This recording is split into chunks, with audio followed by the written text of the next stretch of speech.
Good morning. Now we are going to talk about simple average method. The issue price under this method is calculated by dividing the total of the prices of different lots of materials in the stock by the number of prices involved in the calculation.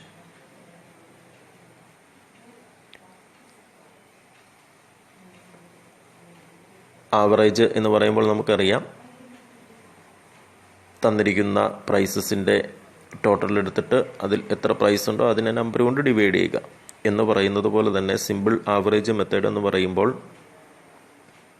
ഏതൊക്കെ മെറ്റീരിയൽസിൻ്റെ ലോട്ടാണോ നമ്മൾ issue ചെയ്യുന്ന പ്രൈസിൽ വരിക, അതിൻ്റെ അടിസ്ഥാനത്തിൽ ആ material ലോട്ടിൻ്റെ പ്രൈസുകൾ add ചെയ്യുക, അതിനെ എത്ര മെറ്റീരിയലിൻ്റെ ലോട്ട് ഉണ്ടോ ആ നമ്പർ കൊണ്ട് ഡിവൈഡ് ചെയ്യുക. അപ്പോൾ കിട്ടുന്ന പ്രൈസിലാണ് മെറ്റീരിയൽ ഇഷ്യൂ ചെയ്യേണ്ടത്. അതാണ് മെറ്റീരിയൽ ഇഷ്യൂ പ്രൈസ് എന്ന് പറയുക.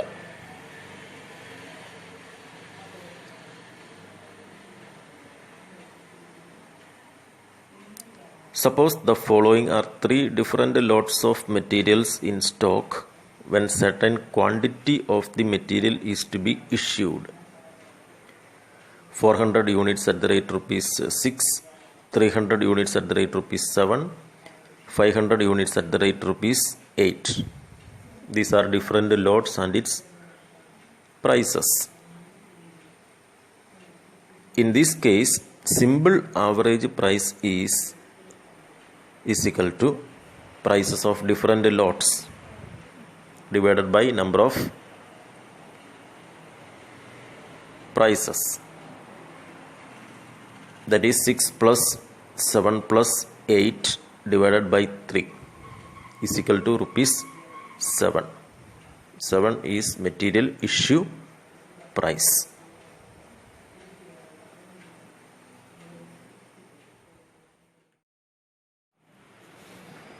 The following transaction took place in respect of a material during March 2014.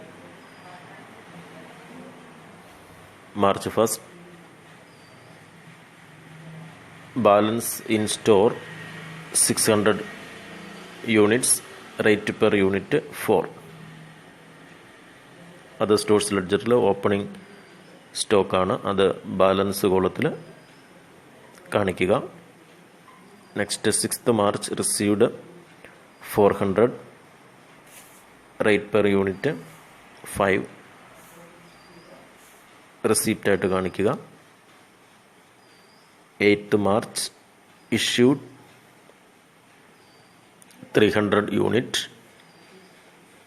ഈ 300 യൂണിറ്റ് മെറ്റീരിയൽ ഇഷ്യൂവിൻ്റെ പ്രൈസ് എങ്ങനെയാണ് കാൽക്കുലേറ്റ് ചെയ്യുക? ഇവിടെ നമ്മളത് സിമ്പിൾ ആവറേജ് പ്രൈസ് മെത്തേഡിലാണ് കാൽക്കുലേറ്റ് ചെയ്യുക. 25th March received 200 unit, rate per unit 6 റിസീപ്റ്റായിട്ട് കാണിക്കുക. വീണ്ടും 30th March ഇഷ്യൂഡ് 250 യൂണിറ്റ്. 250 യൂണിറ്റ് ഇഷ്യൂ ചെയ്യുമ്പോൾ അതിൻ്റെ material price simple average price method അനുസരിച്ച് കാൽക്കുലേറ്റ് ചെയ്യുക. Prepare stores ledger under simple average price method.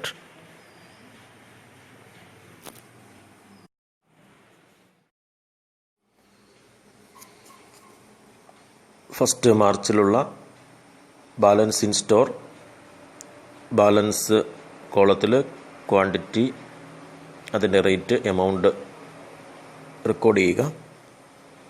6th March 400 unit receive ചെയ്തു, rate 5 per unit, അത് റിസീപ്റ്റ് കോളത്തിൽ റെക്കോർഡ് ചെയ്യുക. Quantity 400, rate 5, amount 2000. 8th March issued 300 unit. 300 യൂണിറ്റാണ് issue ചെയ്യുക. അപ്പോൾ ഇവിടെ അതിൻ്റെ മെറ്റീരിയൽ ഇഷ്യൂ പ്രൈസ് എന്താണെന്ന് കാൽക്കുലേറ്റ് ചെയ്യണം സിമ്പിൾ ആവറേജ് പ്രൈസ് മെത്തേഡ് അനുസരിച്ച്.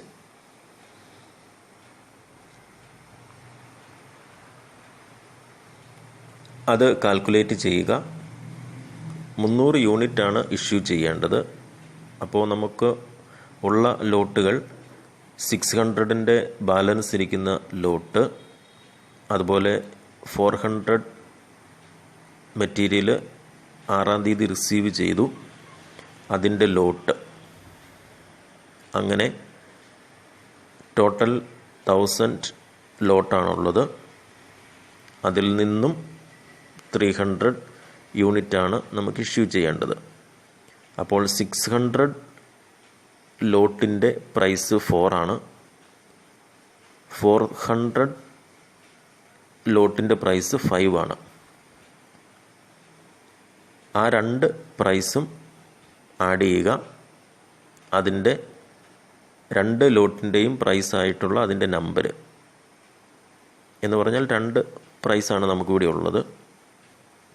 ആയതിനാൽ ആ 2 കൊണ്ട് ഡിവൈഡ് ചെയ്യുക. അപ്പോൾ 4 + 5 ഡിവൈഡഡ് ബൈ 2 = 4.50 ആണ് നമ്മളുടെ മെറ്റീരിയൽ ഇഷ്യൂ പ്രൈസ് എന്ന് പറയുക. ആയതിനാൽ 300 യൂണിറ്റ്സ് 4.50 റേറ്റിൽ ഇഷ്യൂ ചെയ്യുക. അപ്പോൾ അതുകൊണ്ട് ഇഷ്യൂ കോളത്തിൽ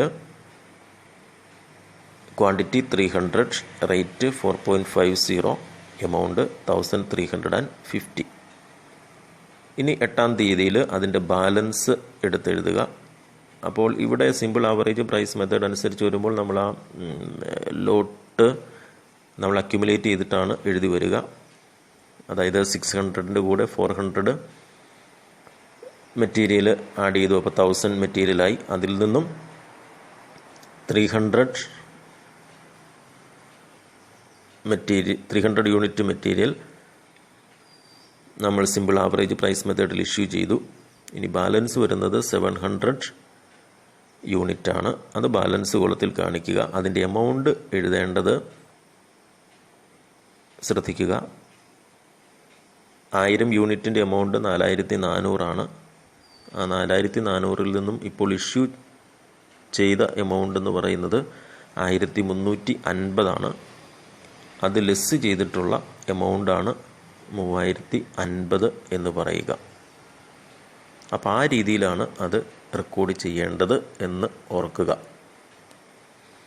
അവിടെ ബാലൻസ് കോളത്തിൽ അവിടെ റേറ്റ് ഈ മെത്തേഡിൽ പ്രത്യേകമായിട്ട് എഴുതാറില്ല. ഇനി അടുത്തത് 25th 200 യൂണിറ്റ് റിസീവ് ചെയ്യുന്നു. അത് നമ്മൾ സാധാരണ റിസീപ്റ്റായിട്ട് തന്നെ റിസീപ്റ്റ് ക്വാണ്ടിറ്റി 200, റേറ്റ് 6, എമൗണ്ട് 1200. അങ്ങനെ ബാലൻസിൽ വീണ്ടും 25th വരുന്നത് 700 യൂണിറ്റിൻ്റെ കൂടെ ഇപ്പോൾ കിട്ടിയ 200 യൂണിറ്റ് കൂടെ ആഡ് ചെയ്ത് 900 യൂണിറ്റ്. അതിൻ്റെ ടോട്ടൽ എമൗണ്ട് നമ്മൾ കാണിക്കുക 3050 പ്ലസ്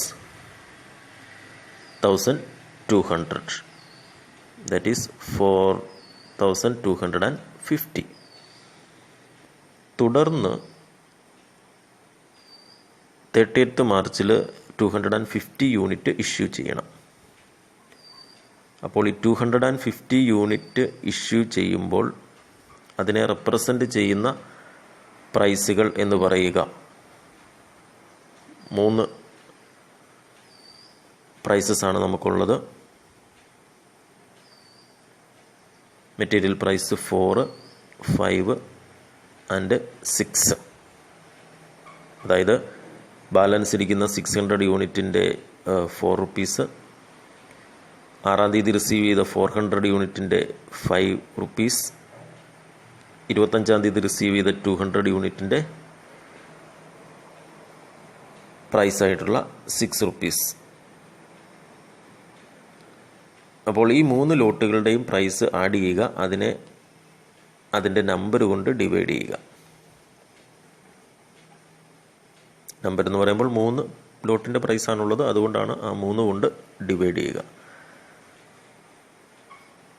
അപ്പോൾ അതിൻ്റെ മെറ്റീരിയൽ ഇഷ്യൂ പ്രൈസ് എന്ന് പറയുക 5 ആയിരിക്കും നമുക്ക് കിട്ടുക. ആയതിനാൽ ഇഷ്യൂ കോളത്തിൽ 250 യൂണിറ്റ്സ്, മെറ്റീരിയൽ പ്രൈസ് 5, അങ്ങനെ എമൗണ്ട് 1250. ബാലൻസ് 900ൽ നിന്നും 250 യൂണിറ്റ് ഇഷ്യൂ ചെയ്ത് കഴിഞ്ഞാൽ ബാക്കി 650. അതിൻ്റെ എമൗണ്ട് എഴുതേണ്ടത് 4250ൽ നിന്നും 1250 ലെസ് ചെയ്യുക. അപ്പോൾ 3000 ആണ് അതിൻ്റെ എമൗണ്ട്. അപ്പോൾ മാർച്ച് 30th നമ്മളുടെ ക്ലോസിംഗ് ബാലൻസ് എന്ന് പറയുക 650 യൂണിറ്റ്, അതിൻ്റെ എമൗണ്ട് 3000.